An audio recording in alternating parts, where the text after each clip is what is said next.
Bueno, ustedes saben que se está llevando adelante el juicio de la causa Cuadernos, digamos uno de los mayores juicios. En su momento Bonadía había dicho que era el mayor caso de corrupción de los últimos 20 años cuando arrancó esta cuestión. Que todo el kirchnerismo, el espectro kirchnerista, desde Cristina para abajo, obviamente dice que es lawfare, que es una causa inventada, unos cuadernos dictados con la letra de Centeno, pero dictado por otra gente. Inclusive a veces decían por el propio Mauricio Macri, para ir contra los líderes populares, digamos, del kirchnerismo en la Argentina, del mismo modo que se está haciendo en toda Latinoamérica contra los líderes populares como Lugo, Chávez en su momento, y otros.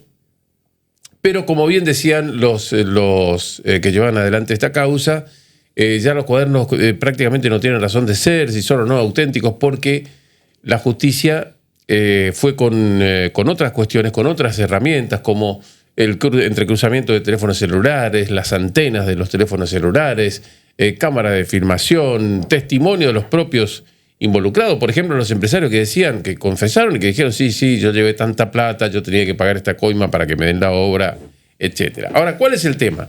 Esta es una causa que en principio, si no se modifica nada, podría demorar mínimo entre 6 y 7 años. Y ahora les voy a contar lo que ha decidido la Cámara, porque estaba prevista una audiencia por día de 4 o 5 horas solamente de acá hasta marzo, por lo cual iba a ser una cosa interminable. Les voy a contar en algunos minutos qué es lo que se ha resuelto y que podría acelerar los tiempos y darle mayor racionalidad, digamos, a esta cuestión.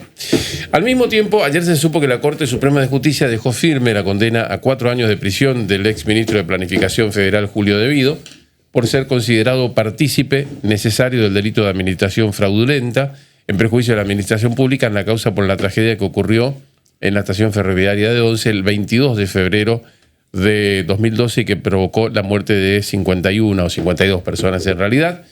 Vamos a hablar ahora con Pablo Menghini Rey, que es padre de una de las víctimas de la tragedia de Once justamente. Pablo, buen día, gracias por atendernos. Soy Jorge López de Simón y estoy aquí en Corrientes. ¿Cómo está?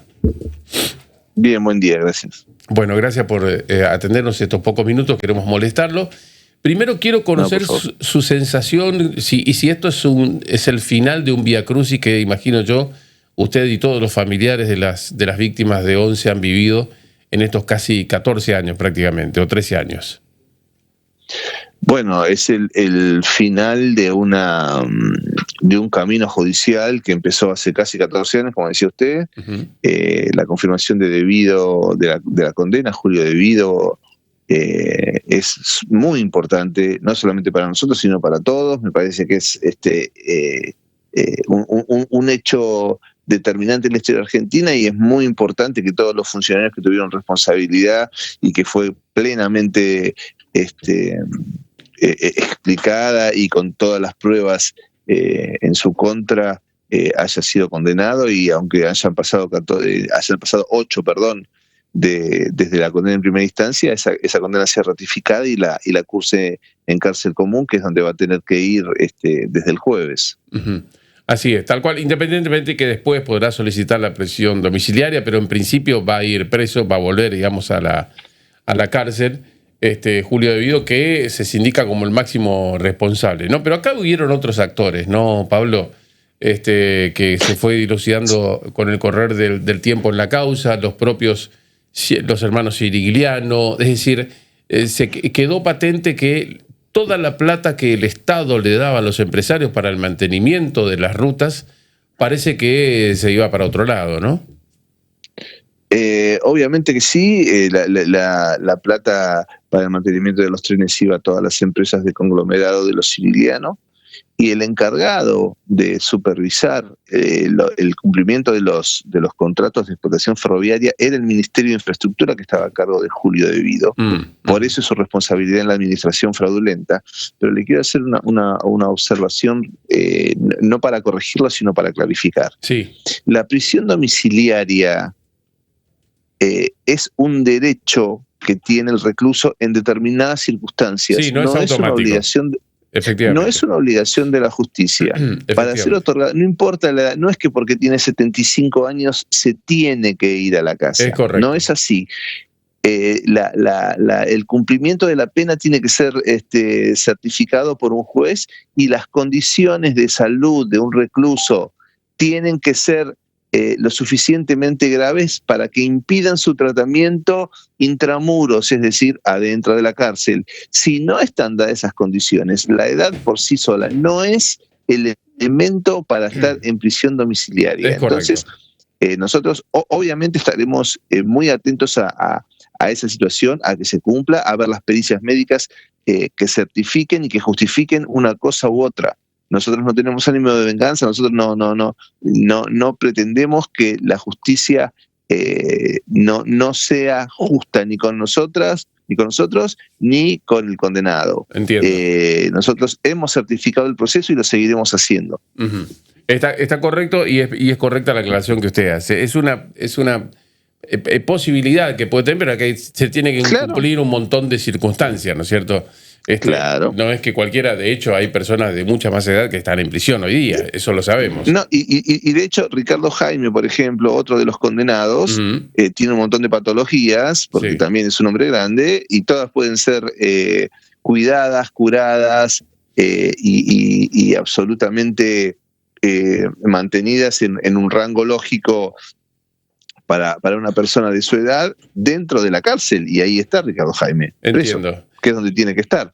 Ahora, si existiese, como existieron otros casos de otros condenados de la tragedia, situaciones de enfermedades gravísimas que ameritan tratamientos muy específicos y seguimientos muy específicos, nosotros no vamos a oponernos, nosotros no queremos venganza, nosotros queremos justicia, y si justicia es que alguien con una enfermedad grave sea atendido fuera de la cárcel, así será. Correcto.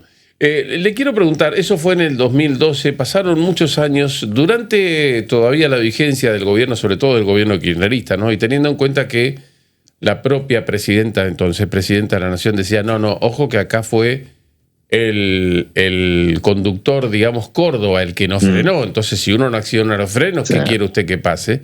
Prácticamente reduciendo toda la responsabilidad de este hombre, que también está condenado, ¿no? Creo que está detenido todavía, ¿no? No, ya cumplió su pena, pero fue condenado, pero a ver, las pericias técnicas, las pericias contables fueron tan lapidarias en contra de los funcionarios que lo que haya dicho, diga, piense, exprese o cualquier tipo de situación que atraviese la expresidenta nos tiene absolutamente sin cuidado. Las pericias técnicas, solo las pericias técnicas, y se lo cuento porque yo las tuve que leer, aprender cosas que no se me ocurrió en la vida que tenía que saber, son 2 bloques que son de hojas de fotocopia de las grandes, 2 bloques de 4 centímetros de altura, las pericias técnicas. Las pericias contables, otro tanto. Y fueron absolutamente claras, absolutamente determinantes y fundamentales para que el fiscal del juicio, Fernando Arrigo, trabajase explicando la responsabilidad de los funcionarios. Entonces, digamos, no tiene el menor viso de realidad lo que señaló, lo que señale o lo que vaya a señalar en un futuro la expresidenta.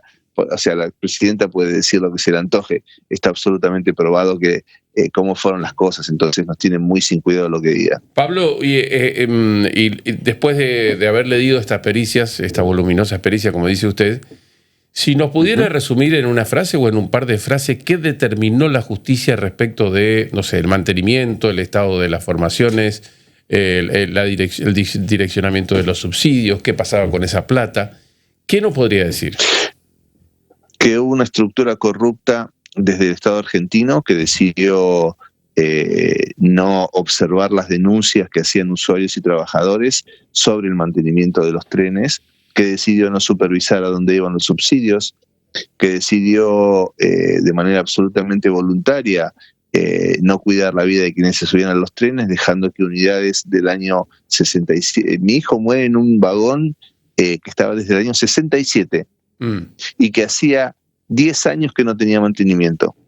Entonces la responsabilidad del Estado tuvo que ver con eso, con dejar que trenes que eran bombas de tiempo circulasen sobre las vías, generando las condiciones para que existiese un 22 de febrero de 2012. Esa situación tiene nombre y apellido: Ricardo Jaime, Juan Pablo Schiavi, Julio De Vido, los hermanos Cirigliano, toda su estructura gerencial.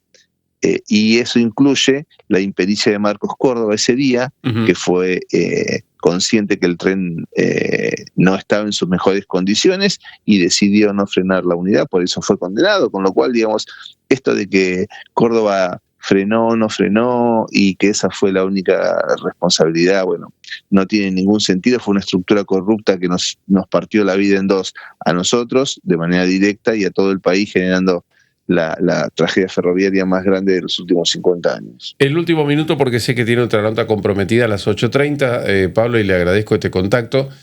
Ayer hubo un episodio de descarrilamiento también en una formación. ¿Qué le generó esto?